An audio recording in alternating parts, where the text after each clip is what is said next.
Ayan. So, hello, hello, hello!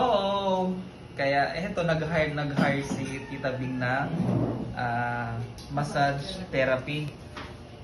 Ayan, license therapy. Ano? Ayan. Ito po siya, si Ate Rose. Ayan. Ayan. Baka sakaling meron pong gustong mag-ano dyan, na-stroke po at gusto kunin yung kanyang service, Sakit talaga. sakit.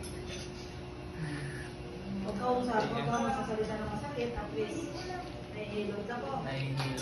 And then actually, masarap siyang magano kasi ano nga, syempre nga, yung matagal na kasi itong na-stuck na kasi. Yan.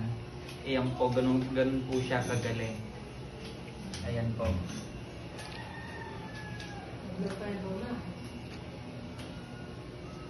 Ayan, Ate Rose. Anong masasabi mo? Ate Rona. Ate Rona. Po. Anong masasabi niyo po sa vlog ko? Sa umpisa po tayo guys, medyo may kasakitan po kasi ito ay kagaya nga ng sabi ni Sir, yung kanyang ay na kanyang sa stroke is 2 years na po ba? 2 years na. Ayun po. Pero meron pa naman po kaanuhan pa ito na talagang maayos naman po ito. At babalik din po siya sa dati. Nga lang po, talagang medyo may anuhan lang po na medyo mahaba-haba pang natin po proseso. Pagtsaga po po ito. Hindi naman po agad-agad na maano natin sa una o dalawang head. Kaya pag dalawang beses na hilot is makukuha agad. Tsaka po, hindi lang po sa hilot ito, tapos na samahan din po ng sa mga pagkain. Yung po bawas-bawasan din po yung mga pagkain na kasi po, kasi pag marami na nakain natin, yun din ay, yun ang nagiging cause din po ng sakit kung bakit nagkakaganito.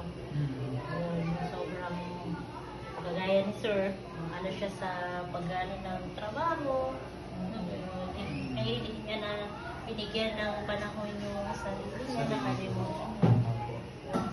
Kaya po sa mga nanonood dyan, kailangan po ay bigyan ng time yung sarili niyo. Kailangan nyo rin pong magpamassage kayo kahit wala kayo sakit. Lalong-lalo na po ngayon sa panahon natin. Napagod po tayo sa maghapon. Sana po bigyan ng time ang sarili na magpamassage o magpunta sa spa. Yan po.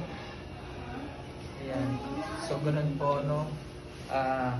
Kaya kung ako po sa inyo, kung meron kayong kilala na stroke na dyan,